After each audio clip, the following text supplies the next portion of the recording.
الشيطان اللعين الرجيم بفضل الله بسم الله الرحمن الرحيم الحمد لله رب العالمين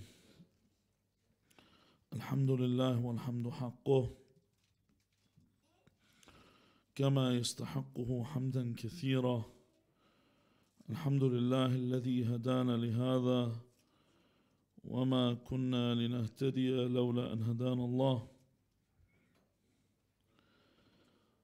اللهم لعن أول ظالم ظلم حق محمد وآل محمد وآخر تابع له على ذلك اللهم لعن العصابة التي جاهدت الحسين وشايعت وبايعت وتابعت على قتله اللهم لعنهم جميعا ثم الصلاة والسلام على خير خلق الله أجمعين محمد اللهم صل على وعلى أهل بيته الطيبين الطاهرين واللعنة الدائمة على أعدائهم أجمعين إلى قيام يوم الدين. Now we looked at the way Luqman spoke to his son. Firstly, he taught him religion, as in the fundamentals of the religion and the branches of these fundamentals, and then he taught him ethics, how to be patient, and taught him about obedience and disobedience. We said that some people, like a man came up to the Messenger of Allah and told him that he found difficulty in this. See, it's not supposed to be overbearing. It's not supposed to be so much of a problem. Your role with your children is not like the role of a master over a servant. It's more like the role of a shepherd and his flock. You show them what paths, or you close off the paths that are wrong and allow them to make decisions with the paths that are right. Not the old mentality where a child was told from the very beginning of his life, doctor or nothing. This is all you're going to become, a doctor or nothing. And basically force upon them the lifestyle that sometimes the father failed in achieving and wanting for their child to reach there. I shouldn't leave this education of my children upon the electronic devices that they carry. I shouldn't leave the education of my children with their schooling. I shouldn't leave the education of my children with anyone that meets up with them. I need to let them have a proper belief and understanding. And understanding what they believe so that others don't come before them and ruin them from the very beginning.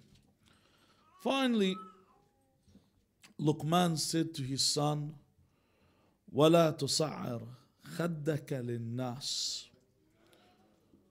عليكم السلام ورحمة الله وَلَا تَمْشِ فِي الْأَرْضِ مَرَحًا إِنَّ اللَّهَ لَا يُحِبُّ كُلَّ مُخْتَالٍ فَخُورٍ وَلَا تُصَعِّرْ خَدَّكَ لِلنَّاسِ.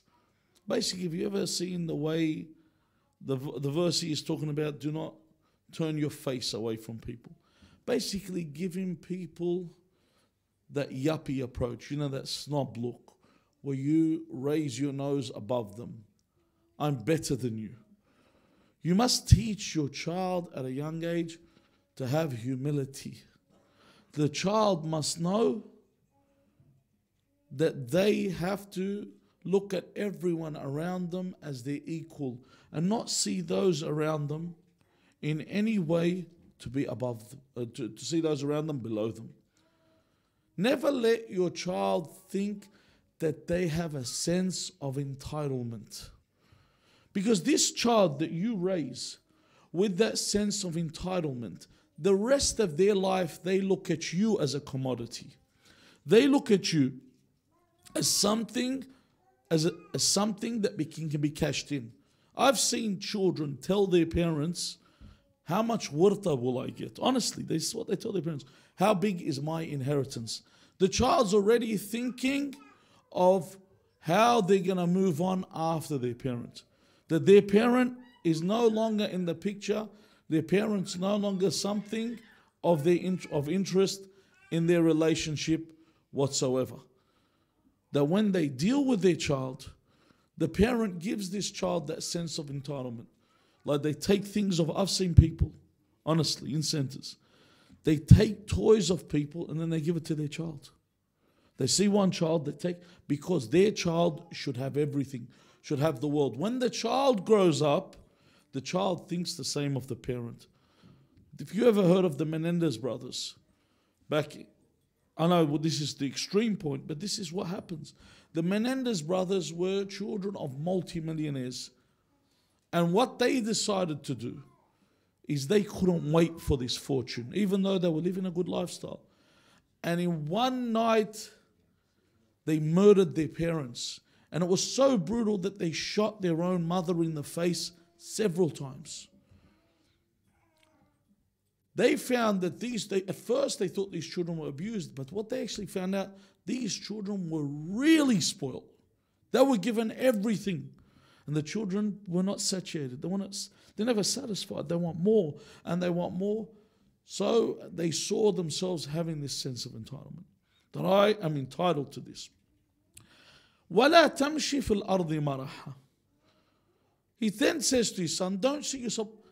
This has all got to do with conduct. وَلَا تَمْشِ فِي الْأَرْضِ مَرَحًا means do not walk boastfully on the earth. Don't be staunch when you walk. Seen those people that don't have any pecs whatsoever and don't have any biceps for some reason? They've got wings. And they walk through the street like this. And they look at people and they give them that mean look as they're walking. If you walk in this manner, if you're walking down the street and your gait, the way you walk, is intimidating to others, then you've lost the whole concept of what a Muslim is.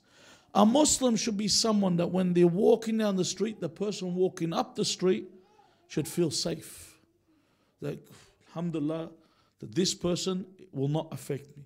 Not that look, have you ever seen that new Muslim look where they've got those ones with they're all on roids, they wear those tight, the shadish, the long beards, and they got that stern look as they walk down, and they give people that intimidating approach. The Muslim should not be intimidating, should not have those haircuts that show people that, you know, I was born to do whatever I want and no one ever says anything to me. To have that gait and that walk in a manner where they're not exalting in any way. And then he says, إِنَّ اللَّهَ لَا يُحِبُّ كُلَّ مُخْتَالٍ فَخُورٍ. That Allah does not love. Because there are people that Allah loves and there are people that Allah does not love. There are individuals that Allah Azza wa Jal, MashaAllah, there are people that Allah Azza wa Jal loves and there are individuals Allah doesn't love. We don't have the Christian approach where they say Allah loves all His creation. They say God loves all His creation. If this is the case, then why is God going to punish these people He loves in the fire of hell?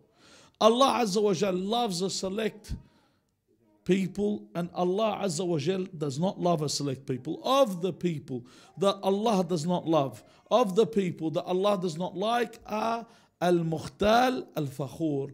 Mukhtal is someone that's self-conceited. You know, the ones basically in the old days used to call them love me do's. A love me do, someone that loves themselves. It's all about me. You know, they even used to make a cartoon about a guy called Johnny Bravo. And he was just a self-conceited guy. You know, he'd talk to people. He'd say, name, Johnny Bravo, occupation, Johnny Bravo. Enough talking about you, let's talk about me. This is how we would talk. And the thing is, people used to relate this to someone they knew. To have this attitude where it's all about me, me. What did I do? Where I came from? How good I am. You know, there's people that always, when you meet them, they have to tell you the resume. They have to tell you all the things they've done, all the things that they have achieved. And they begin with the Ana, A'udhu Billah min kalmat Ana. And then they start to talk. And you know exactly what's about to come after that. Let's begin talking about how awesome I am. Then he says this, Mukhtaran Fakhur, self-conceited boaster. Self-conceited, he boasts about it. These are the worst of individuals. Why? Because these are people you don't like hanging out with. How many of you like to befriend or be around people that whatever you say, they have done it better? Everyone avoids them because you know that I'm always going to be gazumped with the story that I have. So I just avoid this such a person. And then he says to him, in the same exhortation, he says, "Waqsid fi mashik, waqsid fi mashik, waghdud min sawtik." Firstly, he says in this, "Waqsid fi mashik," always in this manner to walk in the right path, on the right course, walk in the right manner. This has also got to do with his gait and how he carries himself. Then he says, because this is related to what was before, then he says, وَاغْضُضْ مِنْ صَوْتِكَ إِنَّ أَنْكَرَ الْأَصْوَاتِ لَصَوْتُ الْحَمِيرِ. In other words, he tells him, lower your voice. You know, sometimes when you want to get a point across and you start to shout, we start shouting when we want to get a point across. People don't hear. You know those people when you're talking to them and they write in caps? You think, man, caps lock button, just press it and write again. Because you know those people when they talk, they raise their voice, their point never gets across. People don't want to hear them. All they can hear is someone shouting at them. He says, lower your voice. He says, because why? The verse he says, Inna ankar al-aswat. Ankar means the most hateful, the most detested voices is the voice of the donkey. Have you heard when the donkey makes that sound? That shriek that they make? It's just an irritating sound. So he said, when you raise your voice, you know who else raises their voice? Ajallakum Allah is a donkey. So he tells his son, this is what you begin to sound like. So beware of this. You need to teach your children to be grateful for what they have. Don't let a child become an ingrate. Because when a child's an ingrate, they're not happy with anything. You know, sometimes you hear a story where a parent says the child stole my credit card and they purchased all this downloadable content on their iPhones or iPads or whatever. And then you say, okay, so what did you do? They made another account for the child because they blocked that account, and then the child did it again. What did you do? They made another account for the child and the child did it again. You hear these stories a lot. You think something's wrong. Your child keeps doing it. There's some negligence in this house. What's going on here? Because the child is not satisfied. They keep wanting and wanting in this manner. I need to understand that in our life, many people have come about and you wonder where they got to where they got. Like, for example, if you remember the Jamie Bolger killers in Liverpool. Jamie Bolger was a 4-year-old boy and he was taken by two guys. I can't remember their names. Just remember the child that was the victim, Jamie Bolger. But these two criminals, one was 9, one was 11. Yani, not when we say, some people might say children, they're not children because they know right from wrong. You know, this is something people need to understand with your kids. Your child is obligated to pray, they're obligated to fast, they're obligated to perform Hajj when they reach, alaykum as-salam, the age of takrif, which in most cases our fuqaha say 15 years for a boy, 9 years for a girl. But before this, other rules apply upon them. Other rules, what do you mean by other rules? Other rules come upon a child when it comes to sins that we commit and iniquities that we do. For example, if we take a look at a child that reaches the age where they are able to differentiate between right and wrong, what do the ulama say? Based on the research, they say if you want to know when your child has reached this age, you ask them, which of your hands is your right hand? And if they know the difference between their right and their left, they can differentiate. Imagine at what age the child can differentiate between their right and their left. There is a case of accountability. If there wasn't, why is it when you do your wasiyah, has anyone done their will? Every mu'min has to have a wasiyah. You are asked about everything you've done to people when you were a child. You need to pay what? You need to pay the expiation for these actions. Even as a child, when you were able to differentiate between right and wrong. So these people that committed murder, they would be accountable if it was under Islamic law and an Islamic government. They'll be accountable for this, especially in the manner that they did it. But these people that committed this crime, one of them I now remember, his name is John Venables. One of these people, these two, how were they raised to begin with? Imagine what kind of violent things were educating them. The exposure that they received. Sometimes your child may not be receiving this exposure at home. You are raising your child correctly, but they're receiving this exposure at someone else's house. Sometimes you leave your child. Some parents leave their children to be babysat in any house. Don't forget the houses you put them in. They might be mu'mineen, but they might be negligent. You know, there's those parents, the ones that put their kids in a room and close the door. Let them do what they want. Let's see what happens here. And then the children, when they're by themselves, what do? When children are by themselves, they start to investigate. I'll show you mine if you show me yours. That's what they do when they're by themselves. They don't know what to do, so they move from one stage to another, and the parents are not there, not understanding what's taking place with the children. In every area you are in, the children are exposed to the environment. If you go to the Middle East, Sallallahu ala Muhammad wa ali Muhammad.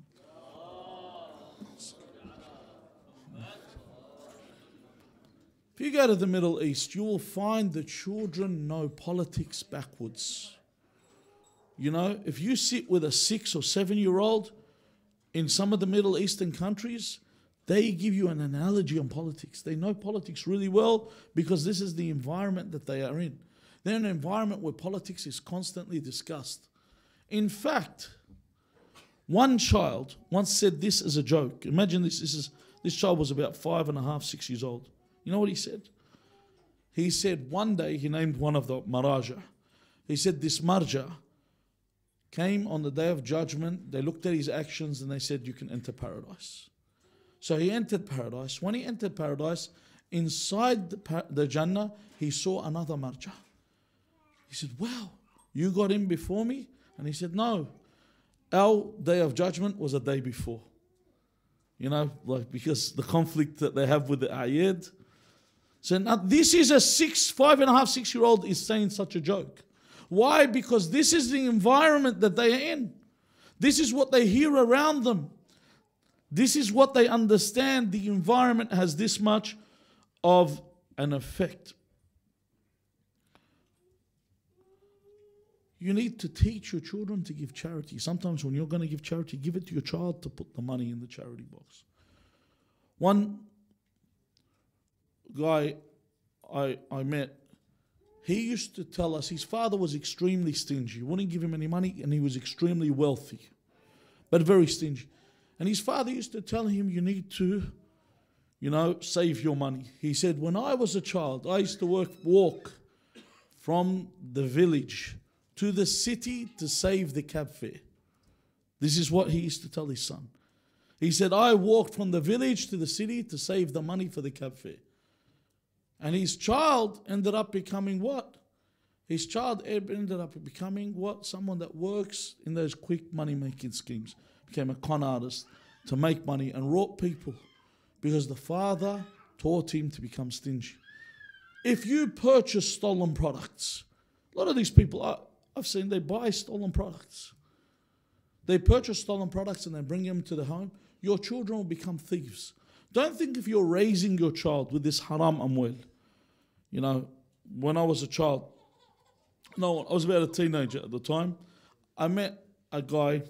I went into his house to get something. His father walked in and he had all these Ralph Lauren shirts. And they were really like expensive shirts. And he said to his son, I bought them for $10 each. So I said, are they fake? And he said, no, they're original. This guy I know, you know, he gets this kind of stuff. I said, were they stolen? And he said, yeah, but the usual statement, from kuffar. You know how they say that, from kuffar. And they give that as an excuse that I can... Now your child that you are stealing, because you're associating in this theft, you play a... When someone steals something and you purchase this stolen thing, you are an associate. You know, when you you purchase a stolen item. A woman once in Liverpool, she was walking out of the shopping centre and a van drove past and they grabbed her handbag to get her money and her phone.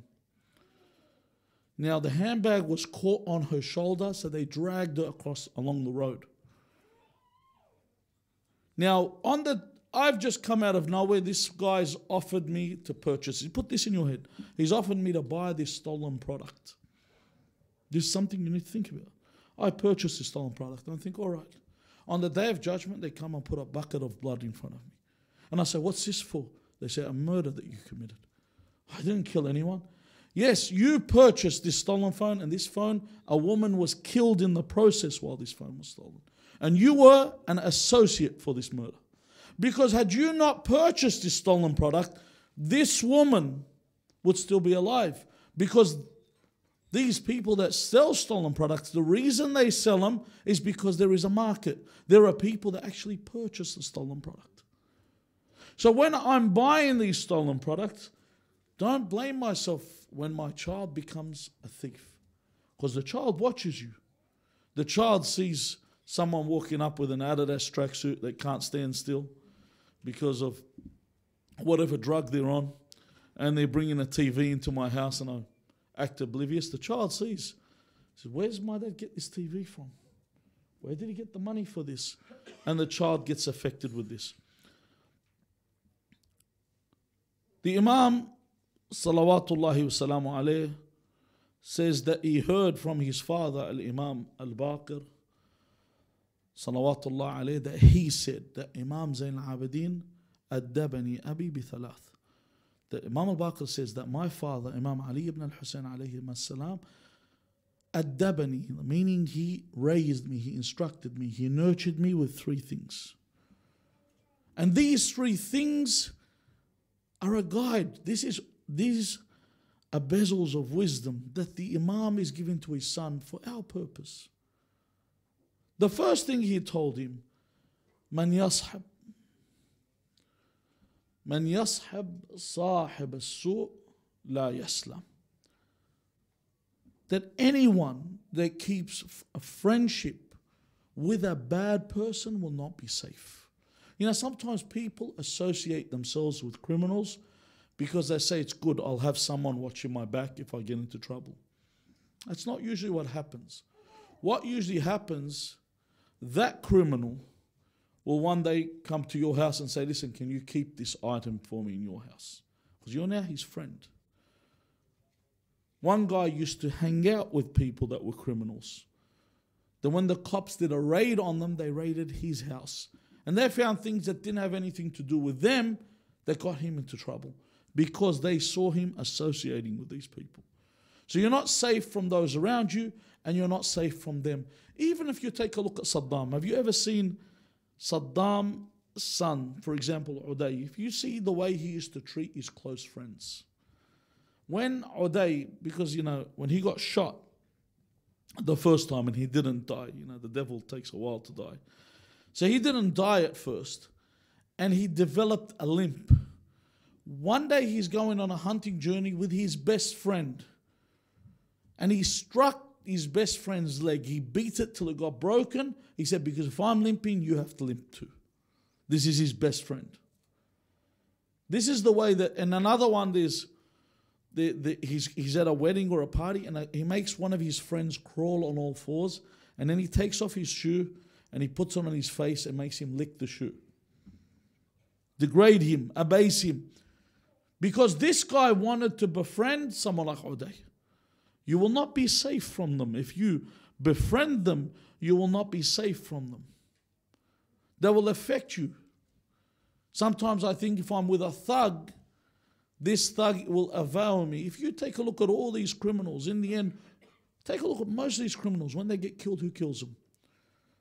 When they go to jail, who puts them in jail? If you take a look at the John Gotti, for example, who was the last big don in New York City. When he went to jail, who was the one that ratted on him? Who was the snitch? It was Sammy the Bull Gravano, his closest friend, who put him in jail. You take a look at the criminal world, everyone that you've seen, whether it's local, domestic, or foreign, take a look at who kills who.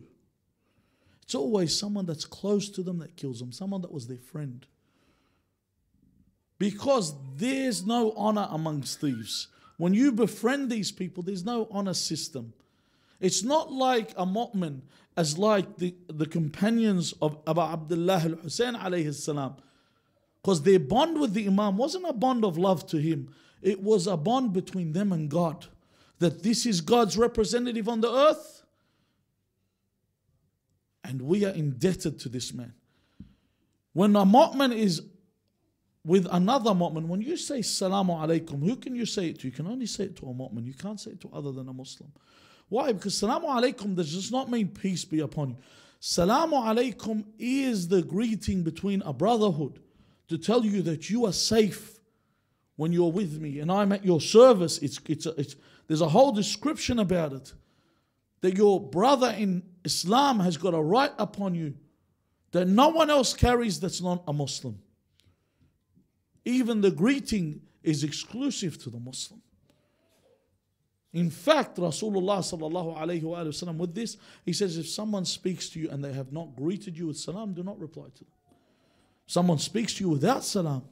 This is the importance of salam. The brotherhood and your friendship based on religion and having good friends is essential. And whoever keeps a bad friend will not be safe. And then the Imam's father, Imam al-Baqir's father, Imam Zayn al-Abidin alayhi salam, says to him, وَمَنْ لَمْ يُقَيِّدْ أَلْفَاظَهُ يَنْدَمْ. That anyone that does not basically think before they speak, is not wary of what they say, will regret. You know how many times you say something, alhamdulillah, you have 4 gates, your lips and your teeth prevent your tongue from speaking.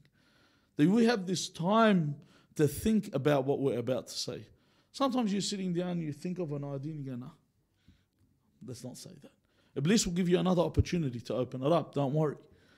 But I abstain from it because sometimes you say something and you live to regret it. Let's take, for example, imagine right now everyone around us was recording what we say. Everyone around you had their phone on constant record. And they're going to play what you say to other people. How would we all talk to each other? Assalamu alaikum. How are you? Alhamdulillah, good. Nice weather outside. You know, that's about it. You wouldn't be saying anything that's out of boundary. You wouldn't say, look at this so-and-so or look at this person. So I need to think anything that I'm about to say, if I'm not going to say the right thing, I shouldn't say. And the Imam says, this is how his father raised him. Do not, I remember when we used to go to school, the students would tell you, my mother always told me, if you have got nothing nice to say, don't say anything at all. You've got nothing. You used to remember this when you were at school, kids would tell you, my mum said that if you don't have anything nice to say, don't say anything at all. Something you're going to say is not purpose, has no purpose. Why would you say it? Finally, he says to him, وَمَنْ يَدْخُلْ مَدَاخِلَ السُّوءِ يُتَّهَامٌ. Whoever enters any bad place would be accused. That you will automatically be accused of something.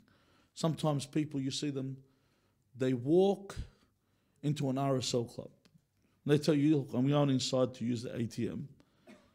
That's what you are going inside to do. But what everyone else is seeing, you're going inside for a slap. You're going to go use the pokies. That's what they're thinking. They don't walk past and see someone walking into the RSL and think, all right, this guy's going to go withdraw some money. If I walk into the wrong place or the wrong areas, people will make up 1,000,001 accusations upon you. So I need to be wary. You got to teach your child, be wary of who you're with and where you go, because you will be accused. You know, sometimes your children tell you, listen, the teacher said I was talking, but I wasn't. You always hear that. Kids say, oh, teacher accused me of this.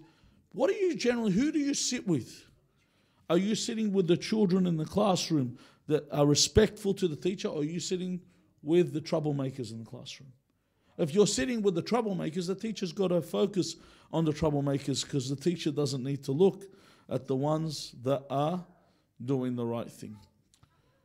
So basically, when it comes to your children, you need to make sure that your child has good groundwork. By the time they reach 21 years, then you've done your job as a parent. After that, they're on their own. Taban, anything you do for them is extra, but you've done your job as a parent. But make sure I don't reach the age of 21 and regret and say to myself, what have I done, or what have I put forward? And it is a struggle when it comes to raising kids. The best thing for your children is to bring them to majlis. This is the most important thing.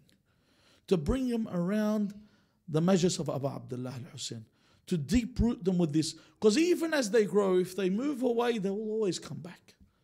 Because they're deep rooted with the love of Abu Abdullah al-Hussein alayhi salam. Allah Azza wa Jal has given us many ways to save ourselves on the Day of Judgment.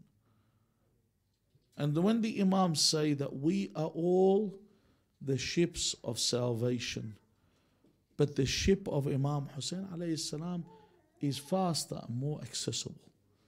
This is the best ship that people can ride. This is the ark of salvation. We ask Allah Azza wa Jal that this isn't the last Muharram that we are together, that we come in servitude to Abu Abdullah al-Hussein alayhi salam. We ask Allah Azza wa Jal bihaqqi Abu Abdullah al-Hussein that we stay firm on our beliefs and stay firm on the path that is upright. We ask Allah Azza wa Jal not to take us from this world unless we are cleansed from our sins and upon the wilayah of Ahlul Bayt salawatullahi alayhim ajma'een. And we ask Allah to hasten the reappearance of our master Al-Hujjat ibn al-Hasan al-Mahdi. أرواحنا فداه وإلى أرواح المؤمنين والمؤمنات وإلى أرواح موتانا وموتاكم نهدي لهم ثواب سورة المباركة الفاتحة مع الصلوات.